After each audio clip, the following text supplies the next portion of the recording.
In 2019, Tom Rahill waded into the Everglades sawgrass and pulled out a Burmese python for the 1,000th time. That number had once seemed impossible. Before 2017, Florida removed roughly 600 pythons a year from the entire state. Raccoons, bobcats, marsh rabbits.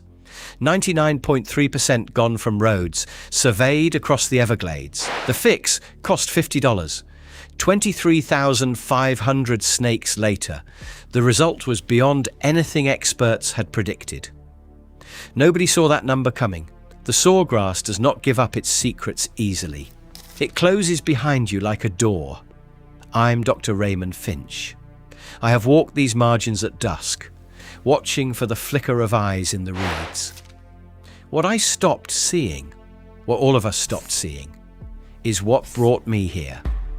Raccoons used to work the water's edge every evening, flipping mud, prying crayfish, leaving tracks in the soft muck that you could read like a sentence. Then the tracks stopped. Road surveys stretching 56,971 kilometers, driven between 2003 and 2011, documented what that silence measured. The result was not a dip, not a decline. Raccoon observations had fallen 99.3% across surveyed Everglades roads, near total erasure. An animal woven into this landscape for thousands of years is gone. And it was not drought that stripped them out, not disease, not the slow grind of habitat loss. The same story, each one predator moved through the sawgrass like a hydraulic press. Slow, patient, frictionless. It crushed and swallowed everything in its path. No native animal here had ever learned what that pressure felt like. Tens of thousands of these animals are estimated to be working the system right now. The sawgrass hides them completely. What the field teams logged between 2003 and 2011 was not a population under pressure. It was a collapsed ecosystem. And the program that launched in 2017 to fight back removed 6 times more snakes annually than anything before it. 600 pythons pulled from the state in a full year before 2017. Up to 3,600 a year after Florida started paying contractors to hunt. The math should have predicted what followed, and it still did not. The people who designed the program had a number in mind for what success looked like. What came back from the field was something else entirely, and the sawgrass is only beginning to answer. The airboat cuts through the sawgrass, and everything looks right. Dark water, tall grass, a heron banking off the surface. The eye finds what it expects, and that is exactly the trap. Survey crews drove those same roads, season after season, clipboards out, windows down, counting what moved through the headlights. What they logged was not a struggling population. It was absence. Raccoon observations fell 99.3% along those transects, not thinned out, not pushed to the edges. Gone from the record, opossums followed the same arc. Bobcats, marsh rabbits, foxes. Each one carved out of that food web, one by one, until the web had nothing left to hold. This is the part that made me stop and reread the field notes. The sawgrass did not thin, the water did not change, the landscape looked identical. Only the column of species counts told you what had been stripped out. The scale passage in those surveys is what seals it. 56,971 kilometers. That is the distance crews drove across those routes over 8 field seasons. The more road you covered, the emptier the record became. Cover enough ground and a trend becomes a verdict.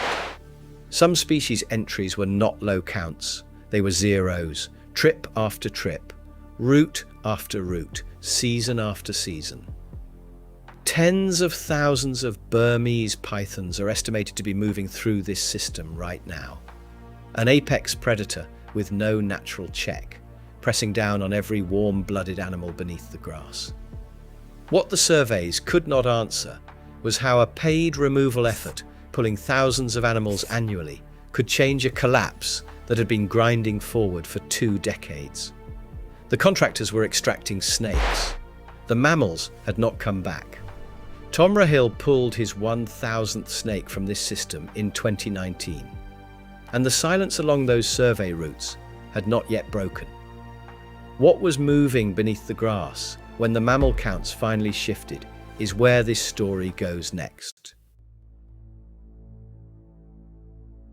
The shift did not come from a laboratory or a policy paper. It came from a simple, blunt calculation. The people who could find pythons in this terrain were not scientists. They were swamp workers, airboat operators, men who had spent decades reading water and mud for a living. Before 2017, those people had no financial reason to spend their days pulling constrictors out of the muck. The volunteers who did show up were outpaced, outnumbered by an invisible army that bred faster than unpaid hands could remove them. Florida's answer was a base rate paid to any licensed contractor for each python pulled and delivered, with more money for every foot beyond that. The largest breeding females suddenly had a dollar value attached to their removal. That per-foot structure was not accidental. A 14-foot breeding female, and the kind that carries the most reproductive weight, earned a contractor significantly more than a juvenile. The incentive was engineered to target the animals that mattered most. Every contractor entering the program had to meet 3 conditions: carry a GPS tracking app on their mobile device at all times, report removal data in real time, and operate only within designated removal zones. The data did not just count snakes, it mapped where the pressure was working. Within a few years of that structural change, the people who learned the landscape best, who memorized where pythons basked, where they denned, where they moved between wet and dry season, were pulling snakes faster than any agency program had ever managed. The raw numbers tell you what that incentive actually produced. Roughly 600 pythons removed across the state each year before the paid programs launched, then up to 3,600 per year afterward. A 6-fold multiplication, driven entirely by one change in human motivation. I have watched a lot of conservation programs try to outwork a biological problem with volunteer effort alone. It rarely holds. What Florida built instead was a market. And markets, unlike volunteer rosters, scale by April 2025. Contractors working across Florida's natural areas had pulled 23,500 pythons out of the ecosystem since the paid programs began. A cumulative weight of extraction that no volunteer effort had ever come close to. And yet, 23,500 animals extracted from a population biologists still estimate in the tens of thousands means the pressure, enormous as it is, has not yet closed the gap. The contractors were winning yards. The question the mammal data would eventually have to answer was whether yards were enough. The first sign was not a count. It was a track. Raccoon prints, pressed into wet marl at the edge of a sawgrass corridor that had been silent for years. Tom Rahill's team had watched those corridors stay empty season after season.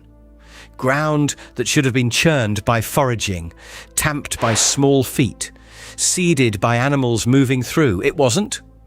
What the removal pressure did, cumulatively, was not erase a predator so much as lift a ceiling. The ambush signature that had pinned mammal movement to the margins began to dissolve from the ground up. The sequence runs the same way every time the pressure drops. Prey animals expand their range. They reoccupy abandoned corridors. They resume seed dispersal, soil disturbance, the small-scale ecological housekeeping. The whole food web depends on none of these animals needed a management plan to tell them the constrictor was gone. They read it in the ground, in the fading olfactory signature of an apex ambush predator that had held them in place for over a decade.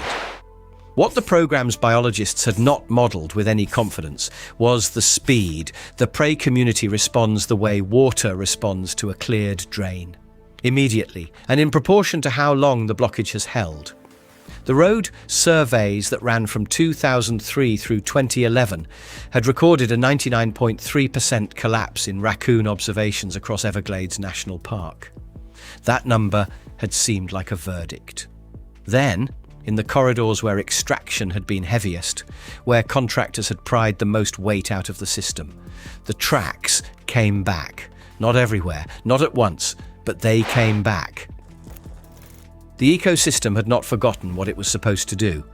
It had simply been held down. The moment the hold eased, it moved. Faster than the models, faster than the optimists, faster than anyone who had read the 2011 survey numbers thought was still possible. The contractors were pulling snakes out of a system that was, beneath the surface, already reorganizing itself. The question now pressing against every field observation was whether the mammals returning to those corridors could rebuild in numbers before the population still loose in the grass filled the vacuum behind them. Tom Rahill is still out there, not retired, not celebrated, still walking the sawgrass at first light, GPS tracker open, looking for the next one, because the work is not finished, and he knows it. The Everglades is not recovered. Say that plainly. The temptation to call this a victory is real, and premature victory is exactly how programs lose their funding. What 23,500 has produced is not a recovered ecosystem. It is proof that the curve is not fixed. That is the most important thing this program has produced. Not a body count, but a demonstration that scaling human incentive to match the scale of a biological problem can bend something that was only moving one direction. Tens of thousands of pythons are still estimated in that sawgrass. The pressure has eased. It has not lifted. When you remove the pressure, the system moves toward where it was always trying to go, not because of luck, not because of hope, but because that is what biological systems do when you give them the condition they require. The land in the Everglades is still making up its mind, and the contractors with GPS trackers on their phones are the only ones out there to watch it happen. Drop your region and one species you have personally watched disappear from your area in your lifetime. And yes or no in the comments, have you ever seen something come back that you were certain was gone for good? Because if the answer is yes, I want to hear that story. Share this with someone who still believes the damage is permanent, because the evidence pulled out of this sawgrass one snake at a time says otherwise.